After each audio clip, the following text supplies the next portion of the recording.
guys! Today we're going to talk about David Hume. To know everything about him, let's check this PowerPoint.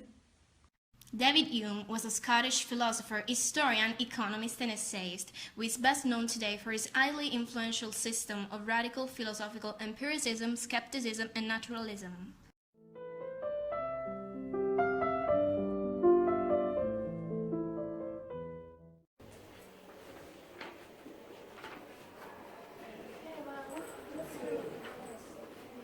Guys, what are you doing here? I'm so worried. The teacher is going to test me about Hume's ideas, but I know nothing. Yeah, me too. I'm sorry. If you want, I'll explain to you. Oh, thank you. In his philosophy, Hume begins by dividing all mental perception within ideas and impressions, and then makes two central claims about the relation between them. Perceptions are divided by Hume into impressions and ideas. The difference between them is the contrast of forcefulness and vivacity.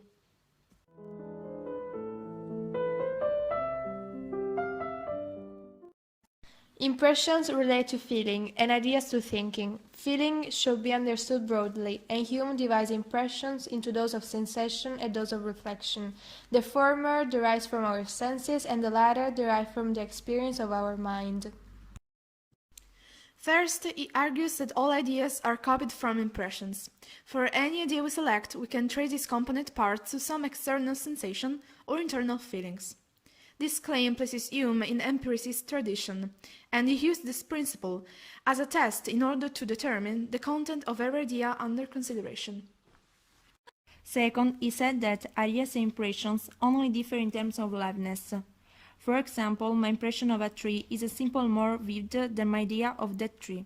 So he is denying the spiritual nature of ideas and instead grounding them in our physical nature. In short, our mental operation, including our most rational ideas, are physical in nature. Hume divides ideas between those produced by the memory and those produced by the imagination. The memory is a faculty that conjures up ideas based on experience as they happened. The imagination breaks apart and combines ideas, thus forming new ones. Hume uses the familiar example of a golden mountain. This idea is a combination of an idea of a gold and an idea of a mountain. Our imagination, which takes our most basic ideas and leads us to form new ones, is directed by the principles of association, namely resemblance, contiguity, and cause and effect. A relation between ideas is a mathematical relation that is discoverable by operation of thought, without dependence on what is anywhere existent in the universe. By contrast, a matter of fact for Hume is any object of circumstance which has physical existence. The sun will rise tomorrow. This split between relations of ideas and matters of fact is commonly called Hume's fork, and Hume himself uses it as a radical tool for distinguishing between well-founded ideas of the understanding and unfounded ideas of the fancy.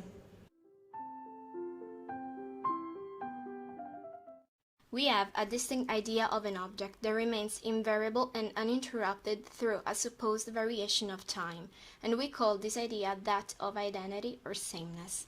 We also have a distinct idea of several different objects existing in succession and connected together by a close relation. This view affords a notion of diversity, as if there was no manner of relation among the objects. But these two ideas of identity, distinct and even contrary, are generally confounded with each other. The relation facilitates the transition of the mind from one object to another.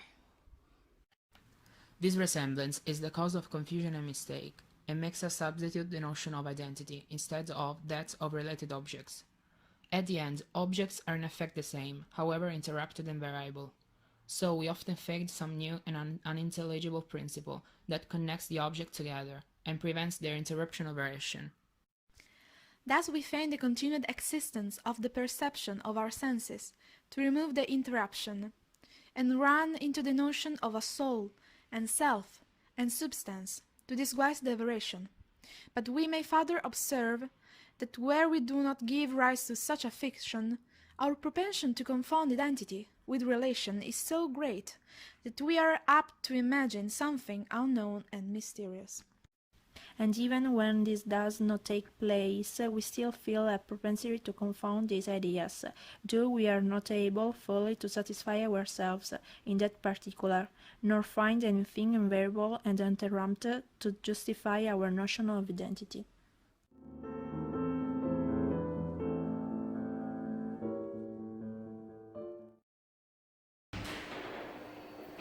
Morning, morning.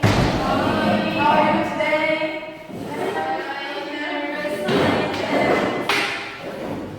What is time today? Is it time?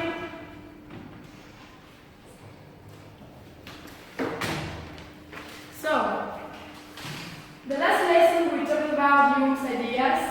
Today, I'm going to take some students, okay? Are you okay?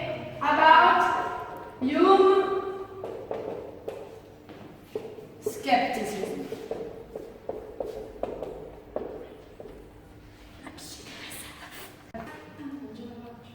So, Alessandra, talk about Hume skepticism.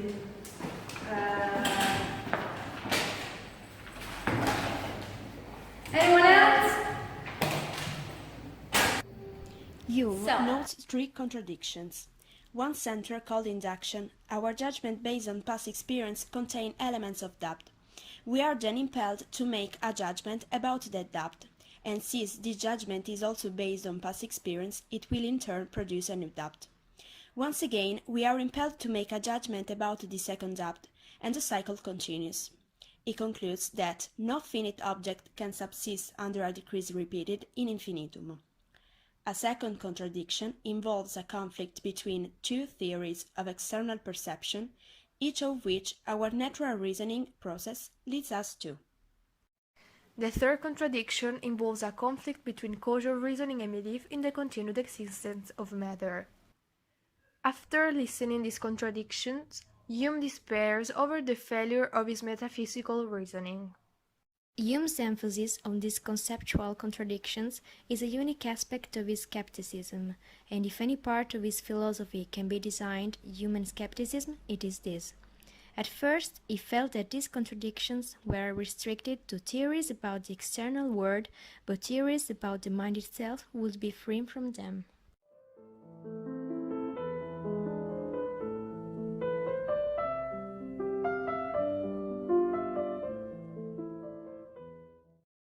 He rejects extreme skepticism, but accepts skepticism in a more moderate form.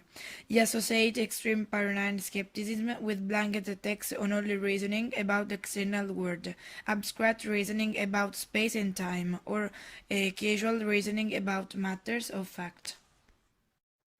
He recommends a more moderate or academic skepticism that tones down paranoia by first exercising caution and modesty in our judgments, and second by restricting our speculation to abstract reasoning and matters of fact. Hi guys, our journey has come to an end. We showed you some examples of young people studying the complex philosopher David Hume, but we hope we made it look simpler and funnier with our video. Subscribe if you liked it.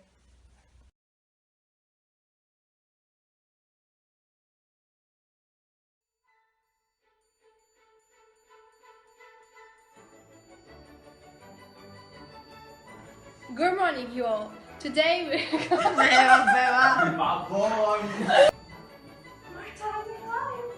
I'm sorry. Good morning, you all.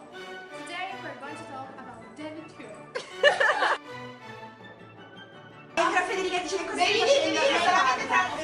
Oppure dici vedete la mano?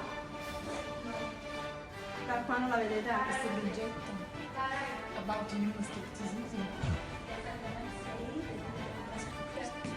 Guys, what are you doing here? I'm so worried.